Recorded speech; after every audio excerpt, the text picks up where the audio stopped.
Assalamualaikum warahmatullahi wabarakatuh. Bagaimana kabar anak-anakku sekalian? Semoga semuanya dalam keadaan sehat dan dalam lindungan Allah. Untuk materi IPS kali ini, kita akan membahas tentang indahnya berinteraksi dengan negara-negara ASEAN. Pertama, kita akan membahas tentang pengertian faktor pendorong, faktor penghambat kerjasama ASEAN. Untuk mengawali materi IPS kali ini, mari kita berdoa sejenak sebelum belajar dan ucapkanlah basmalah. Bismillahirrahmanirrahim. Untuk tujuan pembelajaran kita kali ini, peserta didik diharapkan mampu menganalisis pengertian kerjasama, faktor pendorong kerjasama, dan penghambat kerjasama antar negara anggota ASEAN dengan benar.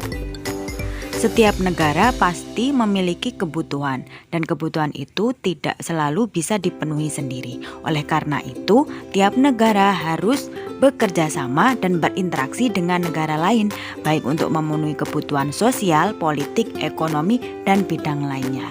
Tak terkecuali dirasakan oleh negara-negara anggota ASEAN. Nah, proses interaksi dan kerjasama antar negara anggota ASEAN terjadi karena ada faktor pendorongnya. Selain faktor pendorong, juga ada faktor penghambatnya. Baiklah, sekarang kalian lihat pada gambar slide berikut ini.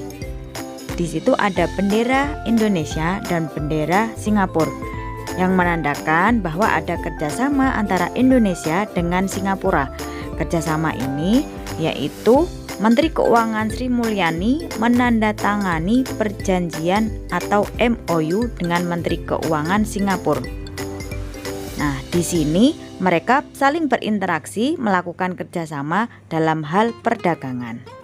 Baiklah, di sini Ibu akan mengajak kalian untuk berpikir. Yang pertama, kira-kira apa saja ya faktor pendorong kerjasama Singapura dan Indonesia pada contoh artikel tersebut? Yang kedua, apa faktor penghambat dalam kerjasama Singapura dan Indonesia pada contoh artikel tersebut? Baiklah, sebelumnya Ibu akan memberi contoh bagaimana cara menganalisis faktor pendorong dan penghambat kerjasama ASEAN. Lihatlah pada gambar berikut. Di situ kalian lihat ada petani tembakau. Nah, kalian menganalisis apakah termasuk faktor pendorong atau penghambat dan berikan penjelasannya. Pada gambar di sini kita bisa amati bahwa terdapat faktor pendorong kerjasama antar negara anggota ASEAN. Kenapa? Karena tidak semua negara mempunyai hasil pertanian tembakau. Negara yang satu dengan yang lainnya berbeda hasil pertaniannya. Sehingga karena perbedaan sumber daya alam, maka akan terjadi interaksi antar negara anggota ASEAN karena saling membutuhkan. Tembakau sendiri digunakan untuk bahan rokok. Oke, gambar berikutnya kalian lihat di sini. Maaf karena gambar terlalu kecil. Di situ judulnya konflik Rohingya. Di sini kalian lihat bahwa beberapa orang di sini melakukan migrasi, perpindahan. Jadi mereka akan mengungsi dari negara Myanmar ke negara tetangga. Kira-kira termasuk faktor pendorong atau penghambat ya? Berikutnya ada gambar artikel yang berjudul Kota Batu Perlu Pembatasan Impor. Jadi di sini ada pembatasan kuota impor di Kota Batu. Nah, ini termasuk faktor pendorong atau faktor penghambat. Baiklah, akan kita bahas satu persatu.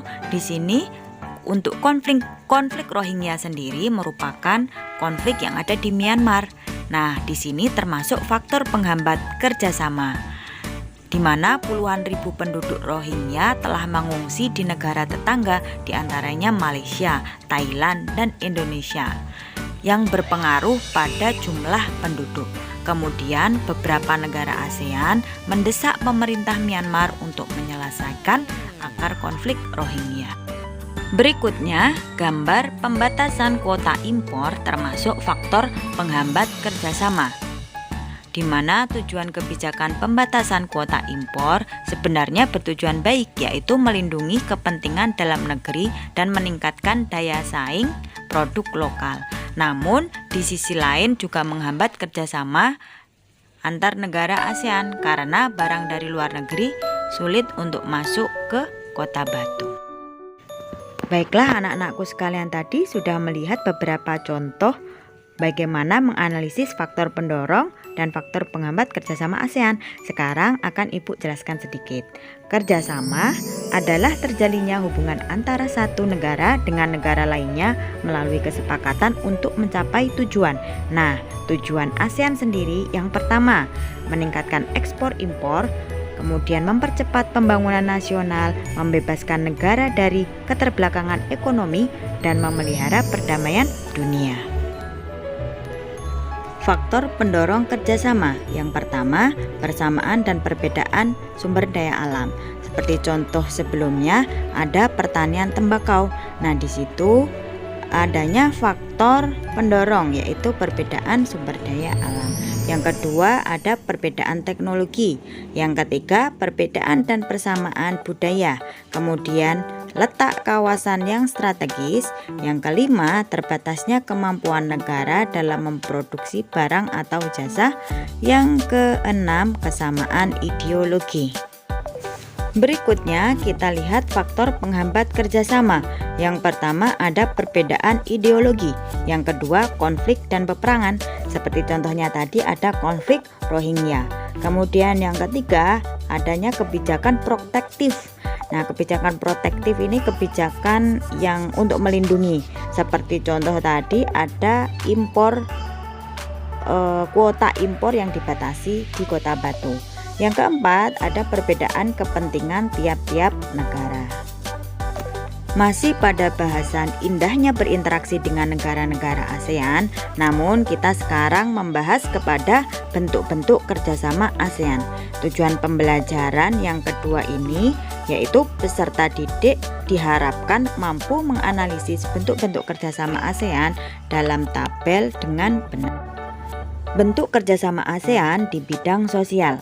Kerjasama bidang sosial di ASEAN dilaksanakan oleh COSD. Nah, kerjasama negara-negara ASEAN ini diantaranya pembangunan sosial, yaitu untuk yang penduduk berpendapatan rendah, perluasan kesempatan kerja, pembayaran upah yang wajar, dan sebagainya.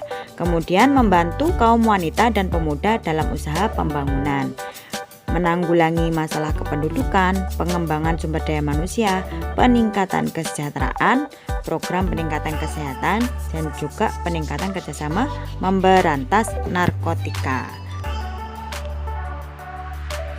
Berikut contohnya. Di sini kalian dapat melihat berita pada 9 Juli 2021 yang saya kutip dari kemlu.go.id bahwa Singapura mengirim bantuan penanganan COVID-19 kepada Indonesia, di mana Menteri Luar Negeri Singapura mengirim bantuan kepada Indonesia berupa ventilator, tabung oksigen, kemudian beberapa kebutuhan APD. Nah, ini manfaat dari kerjasama dengan ASEAN.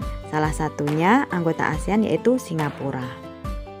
Bentuk kerjasama lainnya ada kerjasama bidang politik dan keamanan. Contoh kerjasamanya ada MLAT, yaitu bantuan hukum timbal balik di bidang pidana. Kemudian ACCT, pemberantasan terorisme. Ada juga ADMM, yaitu pertemuan para menteri pertahanan untuk mempromosikan perdamaian dan stabilitas kawasan. Kemudian ada AICHR, yaitu tentang Komisi Hak Asasi Manusia ASEAN. Ada lagi ZOPFAN, atau kerangka perdamaian dan kerjasama yang tidak hanya kawasan Asia Tenggara tapi juga Asia Pasifik.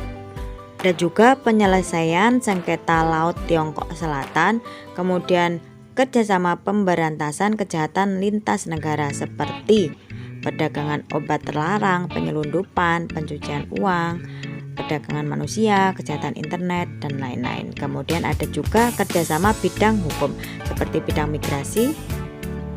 Dan berikut contohnya, kalian lihat di artikel ini berjudul puluhan pengungsi Rohingya Myanmar dari camp di Indonesia ditemukan kabur ke Malaysia. Sumber dari www.kompas.com.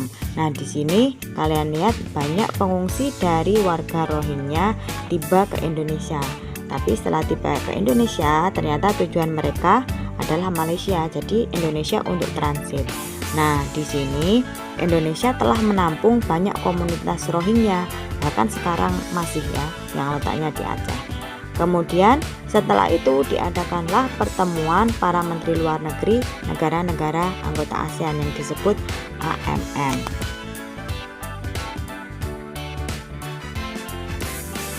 Kemudian pada artikel berikutnya di sini diperlihatkan bahwa negara-negara Asia Tenggara seperti Indonesia, Malaysia, Singapura, dan Thailand mendesak Myanmar untuk menghormati prinsip-prinsip dalam piagam ASEAN. Nah, di sini berarti antar negara itu saling bekerja sama untuk bagaimana menyelesaikan konflik yang ada di Myanmar. Bentuk kerjasama ASEAN selanjutnya adalah di bidang pendidikan. Nah, di sini ada SEAMEO, the Southeast Minister of Education Organization. Kemudian ada kerjasama dalam sinkronisasi standar ijazah, ada juga pertukaran pelajar, ada juga pembentukan kelompok peneliti, peningkatan kualitas SDM ASEAN. Kemudian ada juga pertukaran kurikulum tingkat sekolah yang berprinsip demokrasi, perdamaian, dan menghargai HAM. Contohnya pada artikel berikut ini, negara-negara ASEAN siap biayai peneliti regional.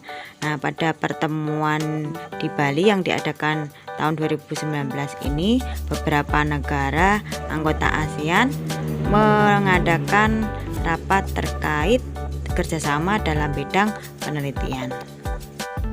Bentuk kerjasama ASEAN di bidang ekonomi diantaranya adalah MEA, Masyarakat Ekonomi ASEAN, di mana di dalamnya membentuk sistem perdagangan bebas. Kemudian ada AFTA, ASEAN Free Trade Area, yang bentuk kerjasamanya di bidang ekonomi yaitu dalam pengelolaan sektor-sektor produksi lokal yang ada di seluruh negara ASEAN. Kemudian di ASEAN juga terdapat proyek industri bersama seperti pupuk urea yang ada di Indonesia, Malaysia, proyek vaksin yang ada di Singapura, pabrik tembaga di Filipina, dan proyek Abu Soda di Thailand. Berikut kerjasama di bidang ekonomi. Kita lihat pada artikel ini berjudul Indonesia, Malaysia, Thailand akan teken kerjasama pabean pada 2021, di mana pabean ini merupakan kawasan dengan batasan tertentu yang ada di pelabuhan laut, udara, dan tempat lain yang ditetapkan untuk lalu lintas barang yang diawasi oleh bea dan cukai. Jadi di sini agar menyederhanakan aturan, regulasi, dan prosedur ketika ada barang dagang masuk atau keluar, seperti itu. Bentuk kerjasama berikutnya yaitu dalam bidang budaya. Ada komite COCI dan COST.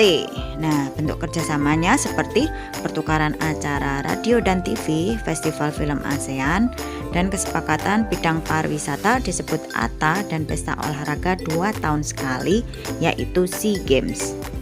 SEA Games terakhir diadakan pada tahun 2019 di Filipina.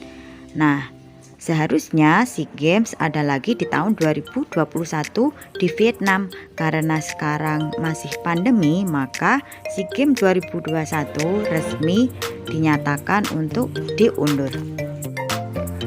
Demikian materi kali ini, kita ucapkan bersama alhamdulillahirobbilalamin.